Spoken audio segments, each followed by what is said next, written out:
হাসির আর্মি ভিডিওগুলি শুধুমাত্র বিনোদনের জন্য বানানো হয়। এখানে কোনো কেপো প্যাডেলকে ছোট করা হয় না, তো প্লিজ কেউ এটাকে সিরিয়াসলি নিও না। তো চলো নেক্সট পার্ট শুরু করা যাক।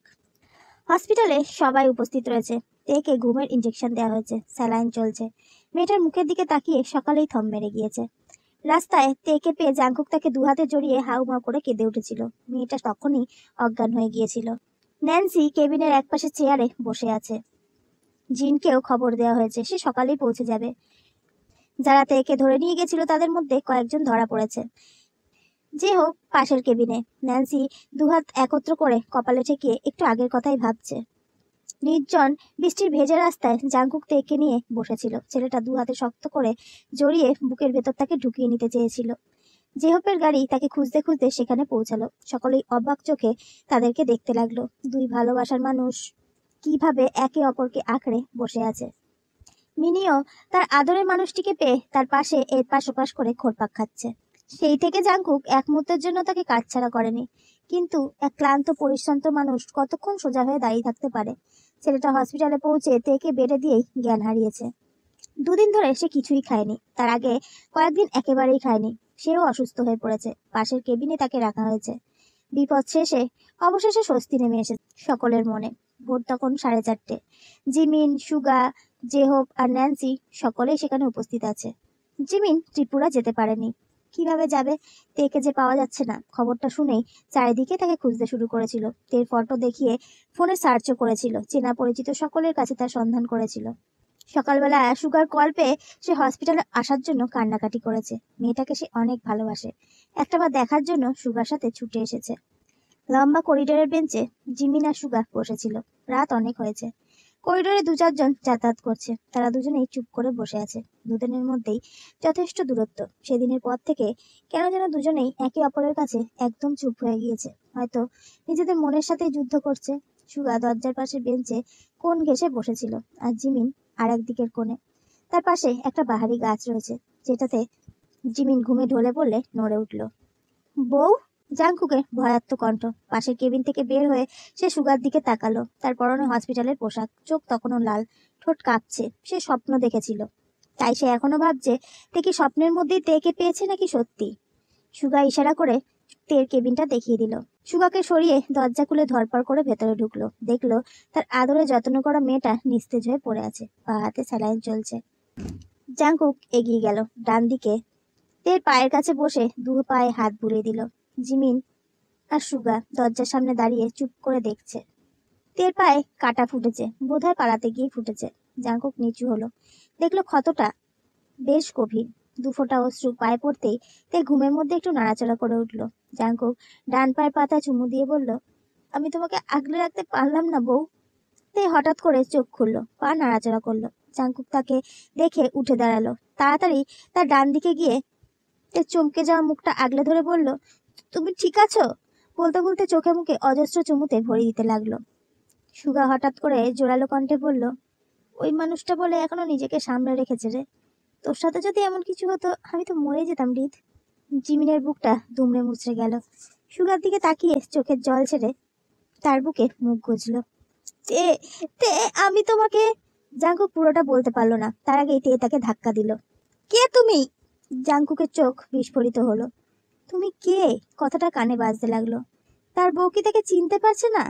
তাকে কি ভুলে গেছে? জিমিন আর সুগা দুজনেই চমকে তাকালো। তে ওদিক ওদিক তাকিয়ে কি যেন বিড়বিড় করতে লাগলো। জাংকুকের দেয়ালে পিঠ ঠেকে গেছে। সে দুহাতে মুখ ঢেকে হু হু করে কেঁদে উঠলো। কানে বাজলো, তুমি কে? মিনি তের কোলে বসে আছে। মেয়েটা তাকে আদর করছে, চোখে মুখে হাত বুলিয়ে দিচ্ছে। তুই কি খাস না মিনি? এমন শুকিয়ে গেলি কি করে? তোকে না দেখে। সুগা দরজার কাছে দাঁড়িয়ে কথাটা বলল। জিমি, ন্যান্সি সবাই সেখানে দাঁড়িয়েছিল। জাংকুককে যেহ পাশের কেবিনে নিয়ে গেছে। ছেলেটা দুহাতে মুখ চেপে ধরে কেঁদেই চলেছে। জাংকুক যখন কাঁদছিল, তে তখন ফ্যালফ্যাল করে তার দিকেই তাকিয়েছিল। বুকটা যেন কাঁপছিল। কিন্তু কেউ তাকে চুমু খাক সেটা সে একদম পছন্দ করে না।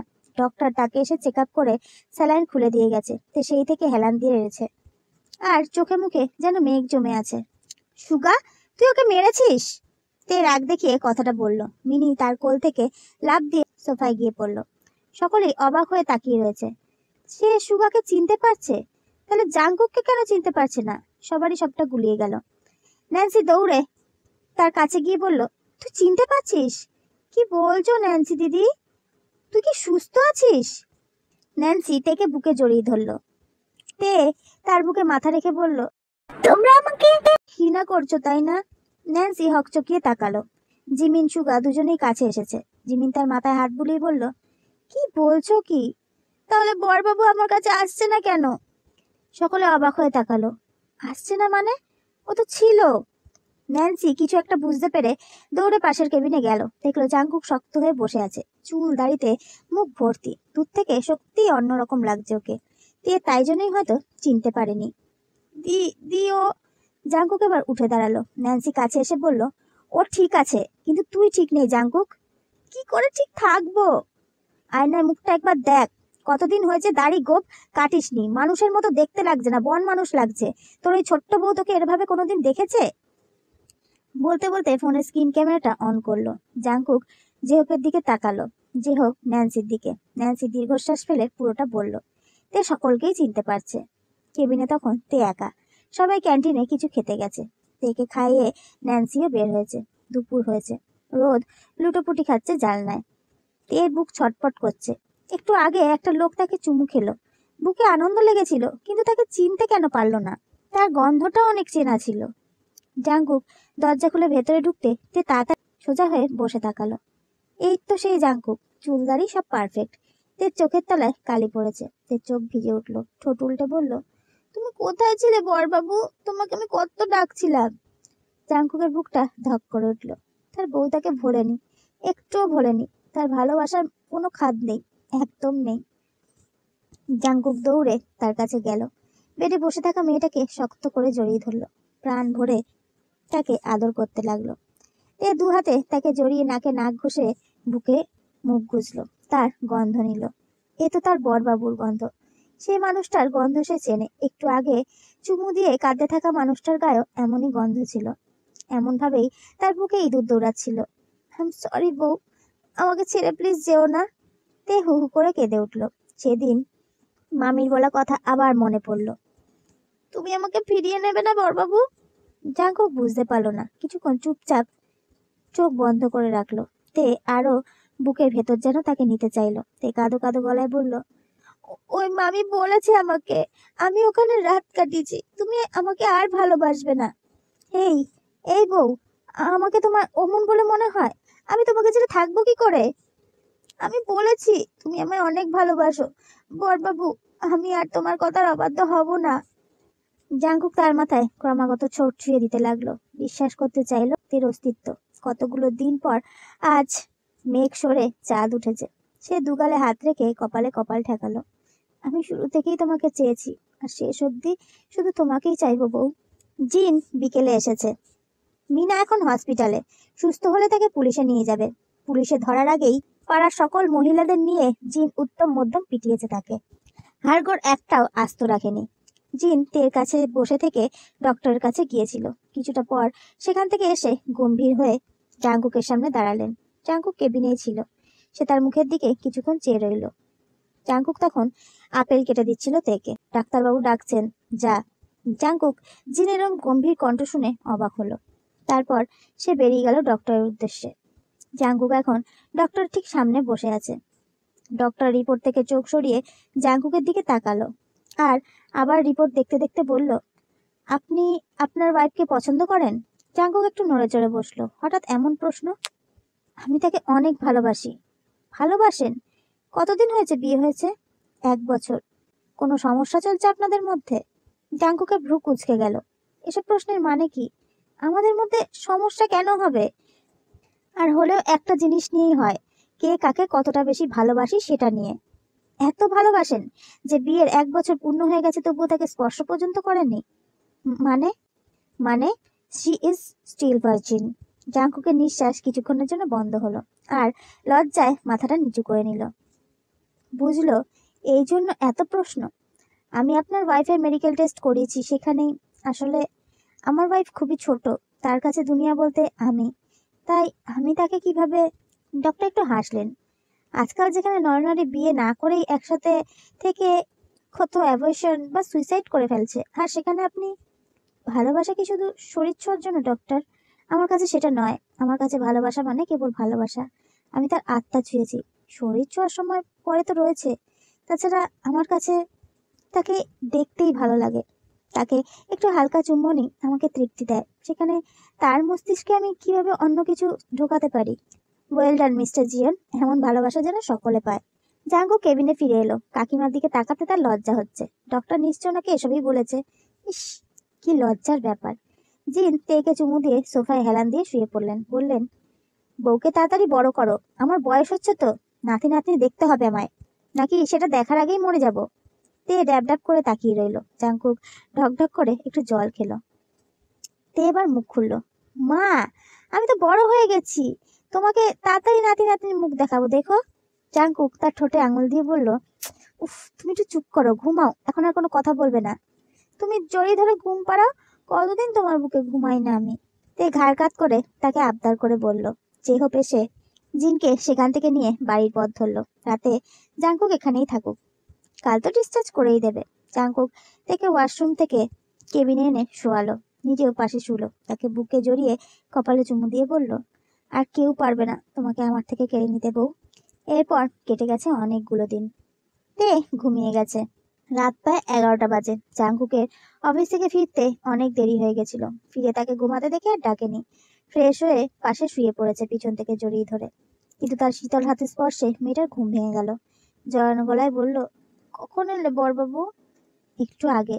তে ঘুরে শুলো। জাংকুকের মুখের দিকে কিছুক্ষণ তাকিয়ে উঁচু হয়ে কপালে তাকে একটা চুমু দিল। কতক্ষণ তোমায় দেখিনি? জাংকুক তার চোখের দিকে তাকিয়ে বলল, দেখার জন্য মন খারাপ করছিল? খুব। স্কুলে গিয়ে তোমার কথা মনে পড়ছিল।